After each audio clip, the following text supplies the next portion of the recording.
So today I want to talk about fighting not to be a victim. So one of my favorite archetypes to talk about here is the victim archetype. Not here, but just in general, right? So I'm going to tell you about a situation that happened for me just the other day, and this situation was quite interesting because it was the victim archetype that I was dealing with. And at the time, I wasn't quite clear on what was happening, but yet at the same time, I was really present with what was happening. So it wasn't for actually about a day or two later, maybe the second day after this happened, that I was able to understand what my reaction was and why I was reacting the way that I did. So here's the story. So I went into a specialty store in my area, and this particular specialty store has a particular product that I love. And so I walked into the store, and one of the gentlemen that was working there saw me walk in, and of course we have our masks on, and sometimes it's like we have these masks on. And a couple things. I think that the vibe that I get quite often is that sometimes people aren't as friendly with their mask on, because people are on the defense, right? And so sometimes it's like what is being said beneath the mask is, are you going to infect me? Do you how to want your germs, right? So there was that kind of energy that I was feeling when I walked into the store, and I saw this gentleman speaking actually to a customer, and they had their masks on. But I walked in and I looked at him and I smiled and went on my way to go back to look for, knew exactly what I wanted, and went to that area, and they didn't have it. They were out, and I was so bummed, right? Because I traveled a little bit of a ways to do this. And so that gentleman that I saw in the front was in the back area by the time I had gotten to the back area and saw they didn't have what I was looking for. And I said to him, I see you're out of this. Do you know if you have any in the back? Because a lot of times, because this particular store actually cooks and does their cooking in the back. So sometimes they have stuff stored in the back that they haven't stocked. And he's like, I don't know. And I'm like, I was thinking, okay, well, usually they'll call in the back, or they'll check and, and see if they have it. So he just wasn't very helpful. And so then I got irritated, and I said to him, well, do you think that you can check for me? And then he just turned and just walked away from me.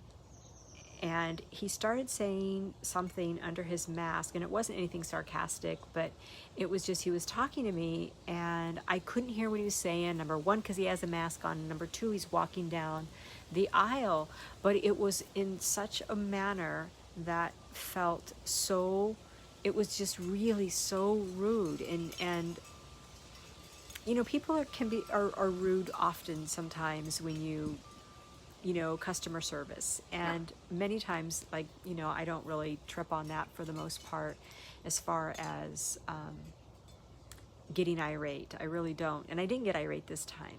But even though how I'm describing it doesn't seem like it was that big of a deal, it really was, because it was just really so blatant on how he just totally dismissed that I was even there. So when I got to the check stand, and the guy that was waiting, the cashier, did my groceries, or actually I bought a couple things, did my groceries. And then I had this feeling in my body, and it's one of those feelings in the body where you have, the victim energy is present, and you have felt victimized in some way. And it's not like, oh, I'm a victim. It's just like, oh, like that wasn't a nice way to respond to me and to even interact with me as a customer. And so I was having the feeling in my body, and it was really strong of, Teresa, I think you need to say something about just what went down, because that was not good customer relations, what he did. And it just really felt so rude and offensive. So the guy did my groceries at the cashier, and then I said to him in a low voice, because that gentleman was standing not too far away. So I said, excuse me. I said, the gentleman that's standing over there, and he's like, he looked over there and he says, okay. I said, okay, maybe he's having a bad day. And I was very sincere about that. I said, but he really treated me in a way that was really poor customer service, and I need to let you know that because it felt really offensive. And he's like, oh, I'm so sorry. And I said, thank you. I said, but I just needed to let you know. And I started to get emotional, so my voice even started to quiver. And I was like confused by myself, going, oh my God, Teresa, you advocate and stand up for yourself quite often. You're very direct and to the point, and you're having an emotional moment. And so I was just taken back by that, walked out of the store, got in my car. My grandson's waiting for me in the car because I brought him with me. And I'm getting ready to shut my door, and that gentleman that was not very polite comes walking out and says, excuse me, ma'am, is there a problem? And he wasn't rude. And I said, well, as a matter of fact, there is. I said, I went in there for some help, and I said, and you were very rude and not helpful to me at all. And he goes, well, I was with another customer. And I said, okay. I said, so that could have been communicated to me because I did not know you were with another customer. I saw you talking to somebody, but I didn't know that you were busy doing something else. And I said, and beside that, you just walked away when I was speaking to you, and you just kept walking down the aisle with your back turned to me, and then you said something else, but I couldn't hear you out through the mask. And he says, well, you know, I'm calling to get the thing that you want. And at that moment, the phone rang, and he says, oh, here's the answer to your question. So he gets the answer to my question and tells me they don't have them. Okay, fine. And he says, well, you know, a lot of things are, a lot of people are kind of on edge right now. And I said, I get that. I get that. All the more reason for us to be kind to each other. I said, all you had to do was communicate with me. And this whole time I'm speaking to him, my voice is quivering like I am going to break down and cry. I could hear it in my voice. So we end the conversation. I get in the car, and my grandson says, are you okay, Grandma?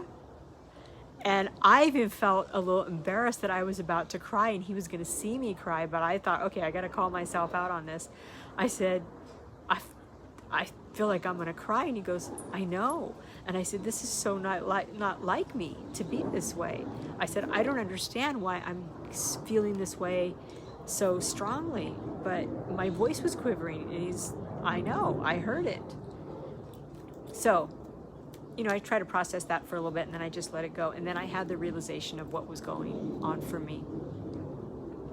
And what was going on for me, and what can happen for us, is that when we feel victimized by something, we will sometimes, this is how I was in that moment, I did not want to go into that victim energy. Even though the victim was present, I didn't want to go into being a victim. And there's a difference there. There's a difference between feeling and having an experience where we are put in some victim energy for ourselves because we're having a reaction, some kind of survival, defensive, protection reaction, versus being a victim. And just because of the intensity of what this man, how he responded to me, put me in such a victim place where, again, typically I don't go there that easily, but I went there. I was fighting to not feel victimized, and that's why the tears were going to come up, is because it was that inner battle within myself. And I just found that to be so powerful.